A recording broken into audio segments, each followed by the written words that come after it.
বন্ধুরা, আজকে আমি তোমাদের কাছে একটা রান্না নিয়ে এসেছি। ছোট ছোট আলু দিয়ে দম, মানে আলুর দম। এর জন্য আমরা নিয়ে নেব পেঁয়াজ কুচি, দুটো মাঝারি সাইজের পেঁয়াজ, দুটো টমেটো মাঝারি সাইজের ও কিছু কড়াইশুঁটি। তা রান্না শুরুর আগেই বলে দিই, আমার চ্যানেলটাকে একটু প্লিজ তোমরা লাইক ও সাবস্ক্রাইব করে দিও।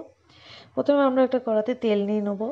তেল নিয়ে দুটো শুকনো লঙ্কা ফোড়ন দিয়ে নেব। বেশ তেলটা খুব বেশি আমি এখানে ব্যবহার করি না, মানে আমি একটু কম তেল ইউজ করি। তোমরা তোমাদের মতন করে একটু বেশি দিয়ে নিতে পারো। এরপর আমি এই তেলেতে একটা তেজপাতা, দুটো এলাচ ও দারচিনি আর একটু জিরে ফোড়ন দিয়ে নেব। ফোড়ন দেওয়ার পর আমি এটাকে 2 সেকেন্ডের মতন একটু নেড়ে নেব। বেশ সুন্দর একটা স্মেল আসবে, দেখবে তোমরা। এরপর আমরা পেঁয়াজ কুচি এর মধ্যে দিয়ে নেব, ওই তেলেতেই পেঁয়াজ কুচি দিয়ে নেব।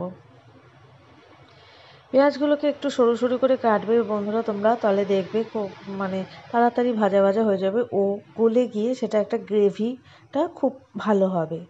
আমাদের পেঁয়াজগুলোকে ভালো করে ভেজে নিতে হবে, যতক্ষণ না ব্রাউন রং আসছে ভালো করে ভাজতে হবে।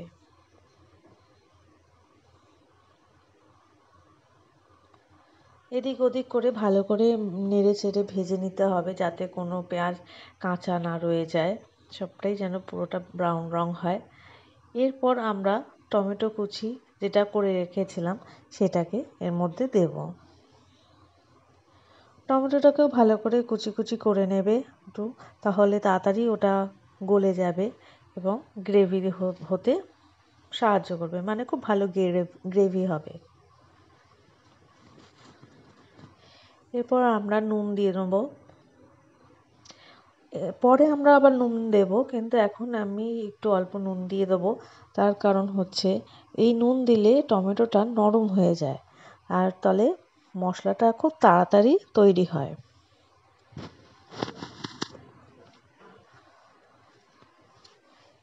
আমাদের এবার টমেটোর পর আমরা দেব কিছু শুকনো উপকরণ, যেমন হচ্ছে ধনে গুঁড়ো, হলুদ গুঁড়ো, জিরে গুঁড়ো আর একটু শুকনো লঙ্কা গুঁড়ো। এইগুলো এবার আমি কড়াইতে দিয়ে নেব। আমাদের কড়াইতে দিয়ে নেওয়ার পর তারপর আমি একটু আদা বাটা ও রসুন বাটা দেব। রসুনটা খুবই সামান্য আমি দিয়েছি, আর আদা বাটা দিয়েছি, দিয়ে ভালো করে নেড়ে নেব। এভাবে মশলাটা আমরা ভালো করে কিছুক্ষণ কষিয়ে নেব, যাতে সব উপকরণগুলো ভালোভাবে মিশে যায় ও কাঁচা গন্ধ না থাকে।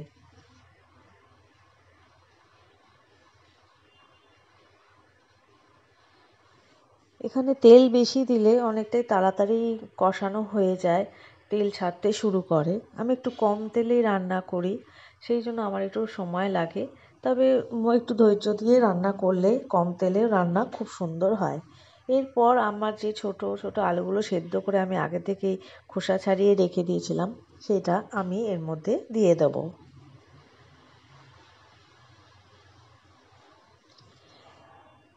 ছোট আলুগুলো দিয়ে দেওয়ার পর বন্ধুরা তোমরা ভালো করে এটাকে মশলার সাথে কষিয়ে নেবে। এরপর আমি কয়েকটা কাঁচা লঙ্কা দিয়ে দিয়েছি। তোমরা তোমাদের ঝাল যে যেরকম খায় সেরকম দিয়ে নেবে।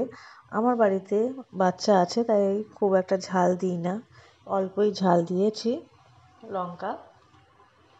এরপর কড়াইশুঁটিগুলো দিয়ে নেবে। কড়াইশুঁটিগুলো আগে থেকে দিলে ওটা গলে যাবে, সেই জন্য এই সময় দিলে কড়াইশুঁটিগুলো গলবে না। এইভাবে ভালোভাবে কষিয়ে নেবে। দেখো আমার অনেকটাই কষানো হয়ে গেছে, ভালো করে সুন্দর মশলাগুলো লেগে গেছে আলুর গায়ে।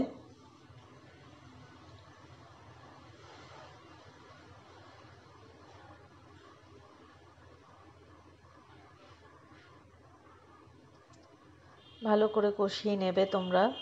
দেখো আমার কষানো হয়ে গেছে। এবার আমি জল দেব। আমি সবসময় গরম জল দিই।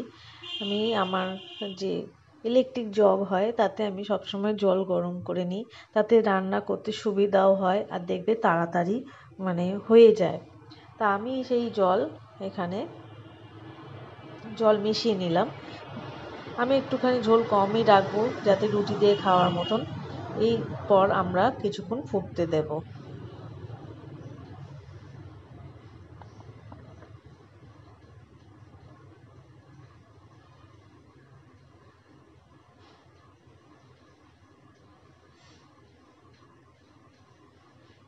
দেখো বন্ধুরা, আমার বেশ কিছুক্ষণ আমি ফুটিয়ে নিয়েছি।